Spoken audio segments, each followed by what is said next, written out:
लाल की कहानी में आपका एक बार फिर से स्वागत है। अभी कहानी आपने पिछली भाग में सुना कि वो लड़का 1,000 रुपया पंडित जी को उसने दक्षिणा के रूप में दे दिया और 1,000 रुपये के लिए जमानत के तौर पर अपनी पत्नी को पंडित जी के घर छोड़ करके और वो अपने घर पैसा लेने के लिए चल देता है। तो वो जो है गया और अपने घर, क्यों इतना घर नज़दीक तो था नहीं, वो गया तो उसमें तो दिन लगने थे, कई दिन लगने ही थे। अब होता यूँ है कि वो लड़की पंडित जी के घर चली गई। तो पंडित जी भाई लोगों के जजमानों के यहाँ कथा कहानियाँ कहने जाते हैं और दक्षिणा वगैरह लेके आ जाते हैं। तो अब क्या होता है कि वो लड़की जो है ना, उसने उनके घर में भोजन नहीं किया। तो जो पंडिताइन थी ना, उसने बोला कि भाई तुम भोजन नहीं कर रही हो, बिना भोजन किए तुम कितना दिन तक ऐसे रहोगी। तो उस लड़की ने बोला कि देखिए ऐसा है कि मैं आपके घर भोजन नहीं कर सकती। बोला क्यों? बोला ऐसा है, देखिए आप लोगों के तो जो है ना भाई, लोगों के घरों से लाते हो दक्षिणा के रूप में, और लोग जो है ना आप लोगों को देते हैं भाई अपना पाप हल्का करने के लिए। भाई पंडित जी आप लोग तो भाई आपको तो पैसा है, पंडित हो, लेकिन मैं जो है ना उस भोजन को जो है ना नहीं खा सकती। बोला हाँ एक बात तो है, बोला मैं अगर कुछ घर में मेरे से कोई काम करवाओ तो उसके बदले में मैं कुछ खा सकती हूँ। तो पंडिताइन बोले कि हमारे घर में काम तो कुछ है भी नहीं, क्योंकि पंडित जी भोजन जो है ना वो ले आते हैं, और कई बार तो वो बना बनाए भोजन ले आते हैं, कई बार जो है ना भाई बनाना पड़ता है, बाकी तो ऐसा कोई काम तो है नहीं। एक काम तो है अगर तुम कर सको तो। बोले वो क्या? बोला आटा पीसने का काम है, उस ज़माने में हाथ की चक्की से ही आटा पीसते थे। बोले हाँ वो मैं कर लूँगी। कर लोगी? तो बोला बोले आटा भाई पीसने वाला काम तो है, वो पीस लो। तो वो जो है आटा लेकर चक्की में ऐसे पीसने लगी। अब चक्की क्या थी, जो उनका घर था ना, मेन गेट था, उसके सामने दीवार के साथ वो चक्की रखी हुई थी। यानी पीसने वाली जो बैठती थी ना, उसका चेहरा दीवार की तरफ रहता था और पीठ जो है वो दरवाजे की तरफ रहती थी। तो वो जो है वो आटा पीसने के लिए बैठी, तो पंडिताइन ने सोचा, उसको बोला बोला देखो ऐसा है, तुम्हारी साड़ी बहुत महंगी है और ये आटे में जो है ना ख़राब हो जाएगी। तुम ऐसा करो, ये साड़ी उतार दो और मेरी साड़ी पहन लो, और बाद में अपनी साड़ी पहन लेना, ये ख़राब नहीं होएगी। ठीक है भाई, अब जिसके घर में रहते हैं उसका हुक्म मानने के लिए उसने जो है बोल दिया कि ठीक है, दे दो अपनी साड़ी। तो उसने अपनी साड़ी दे दी और वो लड़की ने उस पंडिताइन की साड़ी पहन करके और आटा पीसने लग गई। अब पंडिताइन ने क्या किया, उसने उसकी साड़ी को पहन लिया और पहन करके और पड़ोसियों के घरों में चली गई। जा करके उधर जो है ना अपना बस वो डींगे आंकड़े लग गई कि देखो पंडित जी ने मेरे को जो है ना ऐसी साड़ी ला के दी है, और अगली बार तो पता नहीं कैसी ला के देंगे। इस तरह से वो बातें कर रही हैं। अब हुआ ऐसा कि जो पंडित जी जो थे वो आज किसी ऐसे जजमान के घर गए थे कि उन्होंने उसको भोजन नहीं करवाया। भोजन नहीं करवाया तो पंडित जी को बड़ी ज़बरदस्त भूख लगी हुई थी, और पंडित जी जो है जल्दी जल्दी जो है वो आया, देखा पंडिताइन तो आटा पीस रही है, क्योंकि वो पंडिताइन की कपड़े पहन के लगी हुई थी ना वो लड़की। और अब वो लड़की जो है ना आटा पीस रही है। जो आप लोगों ने देखा होगा कि औरतें जब आटा पीसती है ना, तो वो एक ही धुन में और अपना कोई विचार करती रहती हैं। कोई कोई औरतें तो कोई भजन गाना या ऐसा गुनगुनाती रहती हैं, या कोई अपना एक ध्यान कहीं लगा लेती है, उसी पर ध्यान टिकाए रहती है। तो वो लड़की भी जो है ना, उसमें उसका ध्यान था कि भाई उसका पति साहूकार का लड़का कब आएगा और कब उसको जो है इस बंदिश से छुड़ा करके लेके जाएगा। इसी ध्यान में वो मगन थी और अपना आटा पीसे जा रही थी। उसी समय पंडित जी आए। पंडित जी ने देखा कि ये पंडिताइन तो अभी आटा पीस रही है और ये पीस करके रोटी बनाएगी, ये क्या कर रही थी अभी तक, और मैं तो तब तक भूख ही मर जाऊंगा। उसको इतना गुस्सा आया, इतना गुस्सा आया कि उसने जो है ना, बोलते हैं ना गुस्सा जो है ना, ये अगर उसको कोई काबू कर ले आधा मिनट के लिए भी तो बहुत बड़ी जो है गलती होने से बच सकता आदमी। लेकिन उसने, कई बार होता नहीं है और उसने जो ना वो गुस्से में कुछ सोचा समझा नहीं, और वो अम, जो पड़ा था मुसल जो होता है आटा वो पीसने वाला, कूटने वाला, अनाज कूटने वाला, वो उठाया, उठा करके उसके मारा, जचा के उसके गुद्दी में मारा, पीछे से गुद्दी में मारा, उसकी वो नस पर लगा इतना जोर से, लगते ही वो पीछे को गिर गई, और गिरते ही उसके प्राण के उठ गए। और जैसे ही वो गिरी तब उसने देखा कि ओहो ये तो वो लड़की है, ये तो पंडिताइन नहीं है। अब उसको जो पाँव के नीचे से जमीन निकल गई कि ये कितना बड़ा अनर्थ हो गया मेरे से, अब क्या किया जाए। तब तक जो पंडिताइन भी हलती जुलती और आ गई। उसने पंडिताइन को बोला तूने ये क्या किया, बोला तूने इतना बड़ा जुल्म, बोला क्या कर दिया, बोला तूने जो ना अपनी साड़ी इसको क्यों दी थी और तू इसकी साड़ी पहन के घूम रही है। बोला मैंने तो इसलिए दी थी कि भाई आटा पीस रही, आटे में ये ख़राब हो जाएगी साड़ी, इसलिए मैंने जो ना अपनी साड़ी दे दी इसको। बोला ये देखो अब ये मैं तो ये मार दी और ये मर गई। बोला अब क्या करेंगे, अब क्या करें। तो अभी बस उनके अगल बगल के जो थे इधर उधर के, जो उनकी बिरादरी के जो पंडित ब्राह्मण थे, उन सबको इकट्ठा किया। इकट्ठा होने के बाद में और सबको बताया भाई ऐसे ऐसे होगी कहानी है। तो सभी ने मिल करके भाई कर दिया। बोला भाई ठीक है ऐसा करो भाई, वो इसका तो दाह संस्कार कर दो। और वो लड़का जैसे आएगा तो उसको बताएंगे भाई देखो ये तो जो है ना ऐसे ऐसे हो गई है, मर गई है, और भाई हम जो है ना तुम्हारी कोई और अच्छी रिश्ता देख करके तुम्हारी शादी कर देते हैं। तो ये विचार करके और उन्होंने जो है ना उसका दाह संस्कार कर दिया और बैठ गए। तब वो लड़का आ गया। लड़का आकर के और उसने बोला लो भाई पंडित जी अपने ये पैसे लो, 1000 रुपये, अब मेरी पत्नी को मेरे हवाले करो। अब वो पंडित जी बोला कि बेटा ये पैसे तो आप अपने पास ही रखो, और ऐसा ऐसा हो गया है कि आपकी पत्नी जो है ना वो मेरे हाथ से मृत्यु को प्राप्त हो गई है, मुझे क्षमा कर दो, और हम जो है ना उससे भी सुंदर लड़की देख करके तुम्हारी शादी कर देते हैं। और अब देखो वो तो अभी हो गया सो हो गया, उसका तो अभी कुछ किया नहीं जा सकता, लेकिन और लड़की जो उससे भी सुंदर लड़की हम ढूंढ के तुम्हारी शादी कर देंगे। बोला नहीं। उसने बोला ये 1000 रुपया तो लो अपना, ये इसकी इसकी वजह से तो मेरी पत्नी के साथ ये हुआ है, ये तो पकड़ो। वो पैसा पकड़ा करके और वो उधर से घर से वापस निकल लिया, और उसके बस वो एक पागल जैसा हो गया। बस उसको वो इसी धुन में, और उसको कुछ होश नहीं है एकदम, मतलब उसका दिमाग ऐसे पागल की तरह हो गया, पागलों की तरह हरकत करने लग गया वो। और वो चलते जा रहा है चलते जा रहा है, वो जिस तरफ मुंह हो गया उसी तरफ चलते जा रहा है, उसको ये नहीं पता कहाँ जा रहा है कहाँ नहीं जा रहा है। चलते हुए काफ़ी समय हो गया, काफ़ी समय हो गया, भूखा प्यासा था बिल्कुल, उसको भूख प्यास का भी होश नहीं है। और जाते जाते ना एक छोटा सा शहर आया, और वो उसमें से जा रहा था तो एक दुकान पर एक सेठ बैठा था। तो वो दुकान के आगे जा कर के ना उसने अपने मुंह के आगे हाथ लगाया, पानी के लिए इशारा किया। इशारा किया तो उसने बोला आ जाओ बैठ जाओ, बोला तुम्हें दे पानी पिलाता हूँ मैं। क्योंकि वो जैसे ही वो दुकान में गया ना, उसकी दुकान में एकदम इतने ग्राहक आ गए, भीड़ लग गई। भीड़ लग गई तो उसने जो ना उन भीड़ को निपटाया और उसको फिर पानी पिलाया।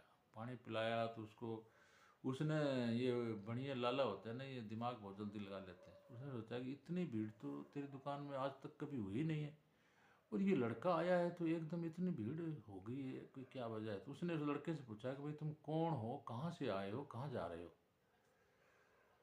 वो बोला भाई देखो इस समय तो मुझे कुछ भी नहीं पता कि मैं कौन हूँ और कहाँ जा रहा हूँ, कुछ नहीं पता मुझे तो, बस मैं तो अभी आ ही रहा हूँ, मैं तो गर्दिश का मारा हुआ हूँ। बोला अच्छा तुम्हें कोई, बोला ठीक है तो तुमको जो है तुम हमारे पास रह जाओ, बोला तुम्हें खाना क्या नौकरी कर लो, बोला दुकान में। बोला ठीक है रह जाऊंगा मैं। बोले क्या तनख्वाह क्या वेतन लोगे। बोले नहीं मैं कोई तनख्वाह वेतन कुछ नहीं लूँगा, बोले बस जो खा लूँ पी लूँगा वही है, बाकी कुछ नहीं लेता मैं। बोला ठीक है। तो उसको दुकान में रख लिया। दुकान में रख लिया तो वो जो है दुकान में बैठ गया, और वो तो उसी हिसाब से अपनी दुकान करना शुरू कर दिया जैसे वो अपने करता था पहले, जिस भाव से सामान ले आना उसी भाव से बेचना। कोई दे के जाए तो दे जाए पैसे, ना दे के जाए तो पैसे मांगता ही नहीं किसी से। तो यूँ करते करते अगल बगल की सारी दुकानें बस वैसे ही होगी, बंद हो गई है, उनका तो भीड़ भाड़ ही कुछ रही नहीं, दुकानों का कोई काम ही नहीं रहा। इसकी दुकान में इतनी भीड़ है कि सामान ही दे पा रहा है ये टाइम पर। तो अब दूसरे जो कि दुकानदार थे ना, उन्होंने आकर के और उस सेठ जो था ना मालिक दुकान का, उसको शिकायत करी। बोला आपने ये कैसा नौकर रखा है, बोला ये आपने देखा है ये क्या कर रहा है। तो सेठ जो है ना आकर उसने देखा, तो बोल रहे कि सामान उसी भाव से दे रहा है जिस भाव से लेके आए, ये किसी से पैसे भी नहीं ले रहा, कोई दे रहा है दे रहा है, कोई नहीं दे रहा है नहीं दे रहा है। तब उसने जो है बोला, भाई तू खड़ा हो और ये दुकान छोड़ मेरी, और तू तो वैसे मेरे को बोला बर्बाद कर देगा। बोला क्या हो गया, बोले जिस भाव से सामान आता है उसी भाव से तू बेच रहा है, और कोई पैसे दे रहा है तो दे रहा है, नहीं दे रहा तो नहीं दे रहा, तो किसी लेता भी नहीं है। बोला ठीक है जी, ये अपनी दुकान संभाल लो, बोला आप। वो उठ गया और लाला जी दुकान अपनी संभालने लगा। अब वो तो दुकान से बाहर निकल के चलने लग गया। लाला ने जो है ना गला देखा तो गला एकदम ऊपर तक पैसों से भरा हुआ था। फिर उसने सामान की तरफ नज़र दौड़ाई तो सामान भी जितना था उतना ही पड़ा है, कोई चीज़ कम हुई ही नहीं है। कोई बोरी चीनी दाल गुड़ की भरी हुई है तो वो पूरी पूरी भरी पड़ी है। इतनी भीड़ को इसने बेचा है कराया है तो कुछ भी कम नहीं हुआ, और पैसे भी पड़े हैं। उसने फिर उसको पीछे से आवाज़ लगाई, रुको रुको रुको रुको, बोला यहाँ आओ यहाँ आओ। उसको वापस बुलाया, बोलो बोलो क्या बात होगी जी, मैंने तो कुछ नहीं लिया आपकी दुकान से, किस लिए बुला रहे मेरे को। बोला नहीं तूने कुछ नहीं लिया वो ठीक है, लेकिन जो है तुम वापस आ जाओ, और आज से मैं तुम्हें अपना धर्म का बेटा घोषित करता हूँ।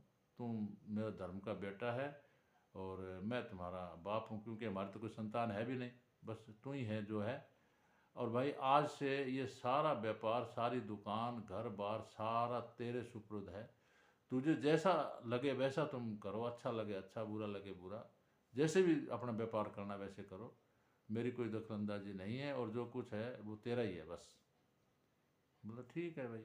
वो बैठ गया, दुकान करने लग गया। वो तो दुकान अपनी वैसे ही करता था। अब दुकान करता था तो बड़ी अच्छी दुकान चलती, बड़ा अच्छा बिजनेस, पैसे तो इतना ज़्यादा कोई कमी नहीं रही। तो वो दोनों सेठ सेठानी जो है वो भी बुजुर्ग हो गए थे, वो बड़े खुश थे उससे, वो उनकी बड़ी सेवा करता था कि बहुत अच्छा हमें बेटा मिला है, बहुत खुश थे उससे वो। और बड़ा अच्छा उनका जीवन यापन हो रहा है, वो तो बिल्कुल निहाली हो गए। बोले ठीक है हमको ऐसा बेटा मिल गया, कोई काम ही नहीं करना पड़ रहा, सारी सेवाएं आप ही कर देता है, खुद ही कर देता है ये। तो अब होता ये है कि उधर से कुछ जो बिजनेसमैन थे, जो दुकानदार थे, जो व्यवसाय करने वाले लोग थे ना, वो जाते थे सिंगल द्वीप में, जाते थे व्यापार करने के लिए, और अपने जो जहाज़ों में माल भर के लेके जाते थे, और वहाँ वो सामान माल अपना बेचते थे, और वहाँ से दूसरा माल भर के जहाज़ों में वापस आते थे। सिंगल द्वीप में जाते थे, उसका नाम था सिंगल द्वीप। तो सारे जो दुकानदार जा रहे थे, बिजनेसमैन जा रहे थे, तो इसने भी इच्छा जाहिर की और अपने उस सेठ से बोला कि पिताजी मैं भी जो है ना सिंगल द्वीप जाऊंगा इनके साथ में बिजनेस करने के लिए। तो सेठ ने बोला बेटा देखिए ऐसा है कि अपने पास में तो पैसा पूसा काफ़ी है, कोई कमी तो है नहीं, और क्या करोगे, अपने इतना बड़ा बिजनेस करने की अपने को क्या ज़रूरत है। बोला नहीं नहीं मेरा मन करता है मैं जाऊंगा। बोले ठीक है अभी तेरा मन करता है तो फिर जाओ तुम। तो उसने जो है ना क्या किया, एक जहाज़ के अंदर गेहूं भरवाया, गेहूं भरवा करके और दो चार मजदूर साथ में लिए और अपने चल दिए। तो वो सारे कुछ दिनों के बाद में वो उधर सिंगल द्वीप में पहुंच गए। तो वहाँ जा कर के वो जो बिजनेसमैन जो साहूकार जो सेठ गए थे, सब जो है ना अपना माल बेचना शुरू कर दिया, और जिसका बिक गया वो नया माल जहाज़ों में भरना शुरू कर दिया।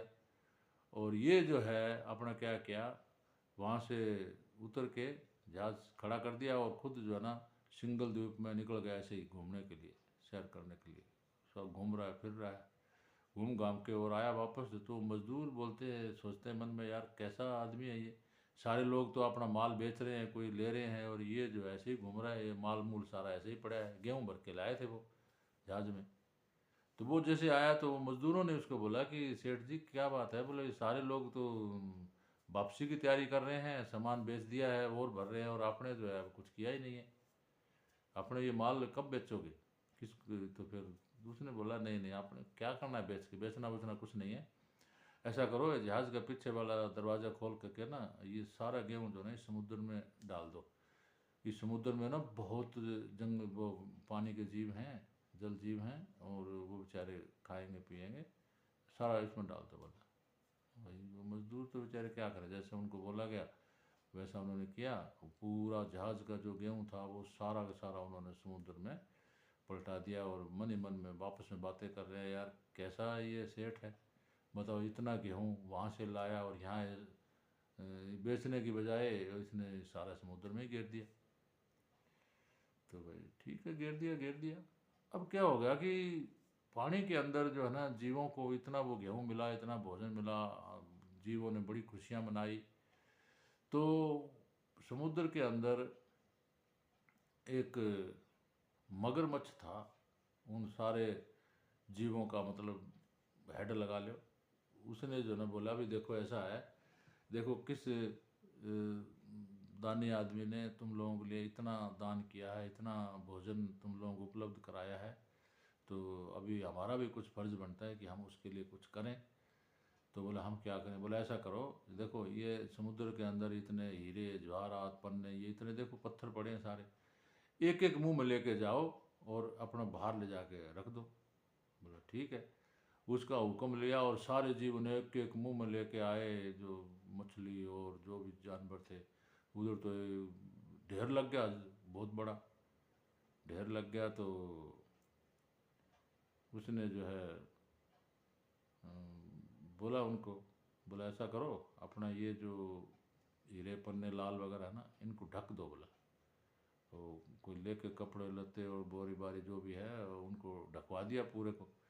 ढकवाने के बाद में और उसने अपने मजदूरों को बोला ऐसा करो, आप लोग जो शहर में जाओ, शहर में जा कर के ना जो पशुओं का गोबर है ना वो लाओ खरीद के।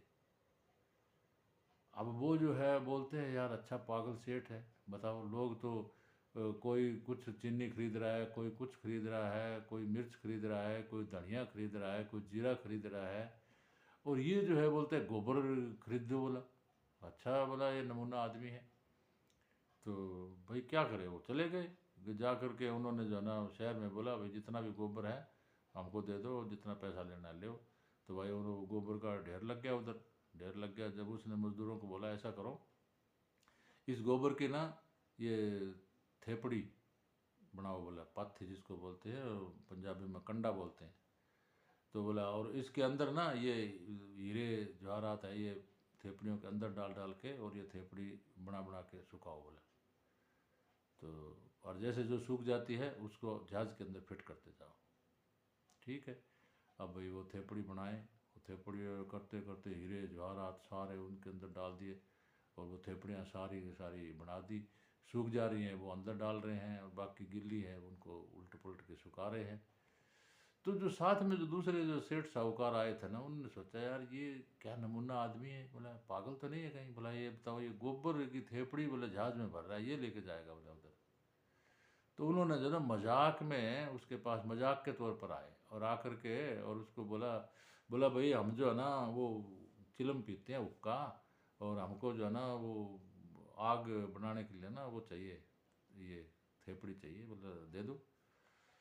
बोला ले जाओ भाई, ले जाओ। बोला कितने ले चाहिए आपको, एक दो जितनी चाहिए ले जाओ, और मेरे को एक कागज में लिख के दे के जाओ भी जैसी ले जा रहे हो ना वैसे ही मुझे वापस दोगे। बोले वैसी वापस दोगे, गोबर की है गोबर की देंगे वापस, और क्या देंगे। बोला हाँ जो भी है आप लिख दो इसमें भी जैसी है वैसी वापस देंगे, गोबर की है तो गोबर की दे देना।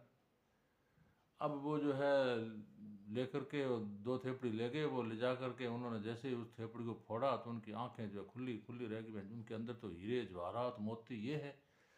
उन्होंने सोचा अरे देखो पागलो, बोला आपा तो इस एक जो थेपड़ी है ना इसकी कीमत भी नहीं चुका सकते, अपनी तो ये जहाज ये सारा माल घर सारा दुकान दुकान बेच दे तो भी एक थेपड़ी के बराबर कीमत नहीं है बोला अपने।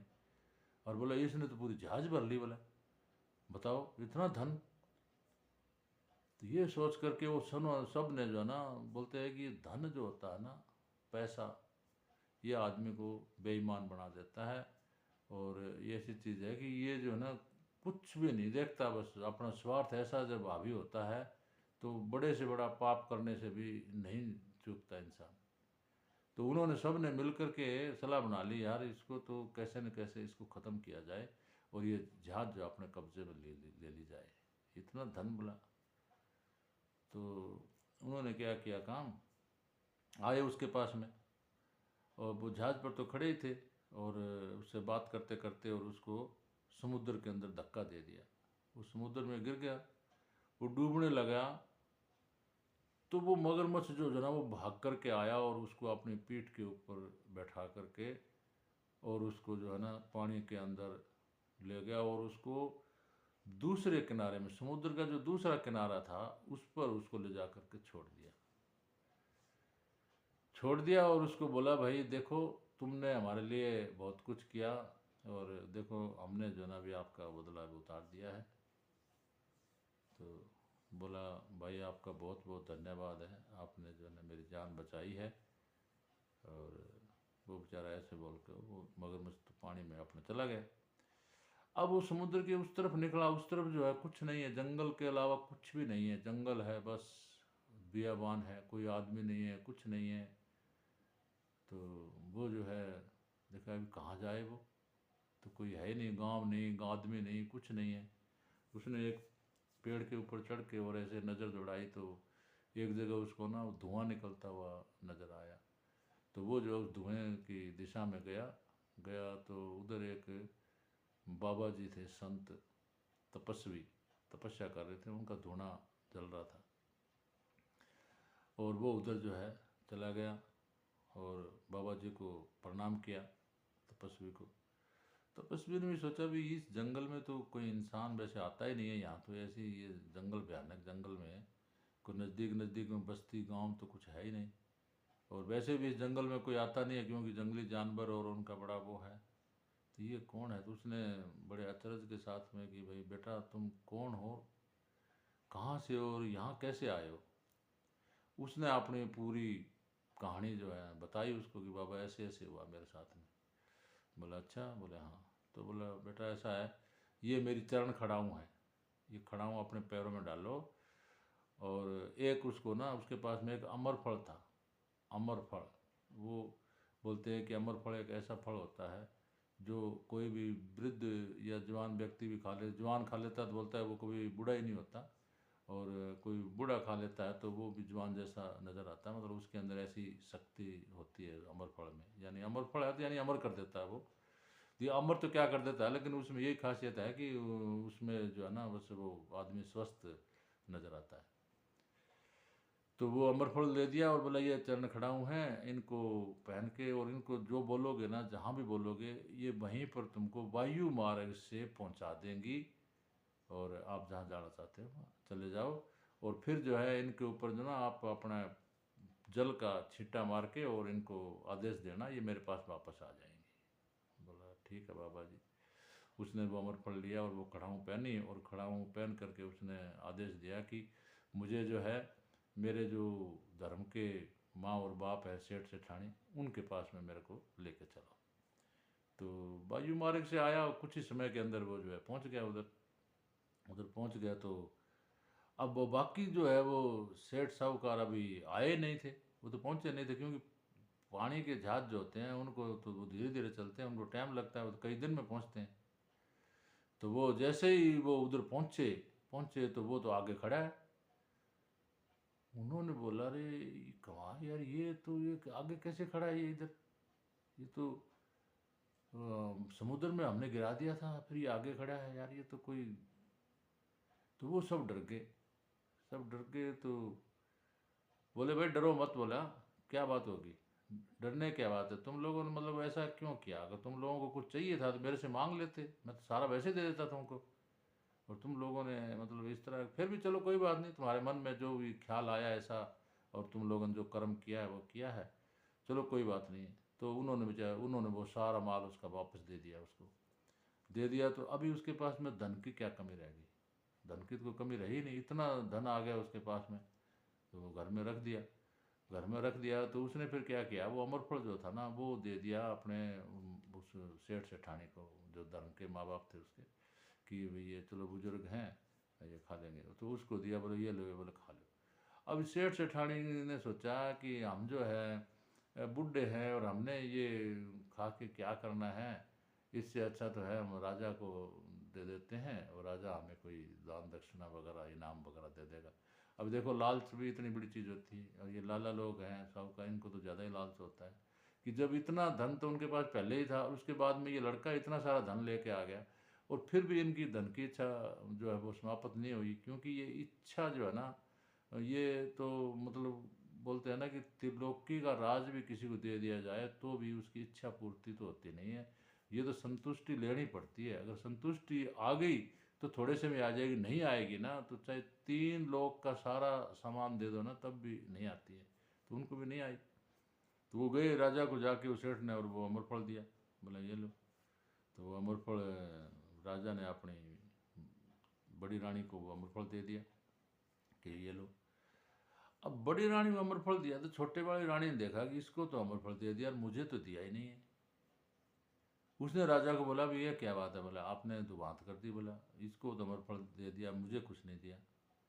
बोला ठीक है चलो तुम्हारे लिए भी मंगवाते हैं। उसने सेठ को बुलाया, बोला बुलाओ सेठ को। बुला करके बोला, बोला ये जो अमरफल तूने ला के दिया है ना, वैसा ही एक अमरफल और ला के दो, नहीं तो बोला तेरे को बोला मृत्युदंड दिया जाएगा। अब वो सेठ डर गया, बताओ ये कहाँ से लाऊं, बोला है अमरफल। वो भागते भागते और आया उस लड़के के पास में, बोले बेटा ऐसा ऐसा हो गया कि वो ऐसा अमरफल और मिल सकता है क्या। बोले पिताजी और अमरफल तो कैसे मिल सकता है, और तो मिलना मुश्किल है। तो बोला बेटा फिर ऐसा है, राजा जो है ना वो तो हमको तो मारेगा ही और तेरे को ही मार देगा, तू चला जा यहाँ से। तो तू तो बच जाएगा कम से कम, हमें तो वो मारे ही मारेगा, क्योंकि अमरफल नहीं ला के देंगे तो वो मारेगा। उसने बोल दिया है। बोला नहीं नहीं आप ऐसा करो, आप इतना घबराओ मत, आप राजा को जाके बोलो कि जी अमरफल तो मैं ला दूंगा पर मुझे जो ना 1 महीने का समय दो, बोला मोहलत दो। तो वो गया राजा को बोला राजा साहब अमरफल जो है ना आपको ला के देंगे लेकिन 1 महीने का समय चाहिए, मोहलत दे दो 1 महीने की। बोला ठीक है 1 महीने में ला देना। अब वो जो है ये कहानी का अब ये दूसरा भाग यहीं पर समाप्त होता है। इसके आगे का जो किस्सा है वो अगले भाग में सुनाया जाएगा। तो ये यहीं पर समाप्त करते हैं। धन्यवाद।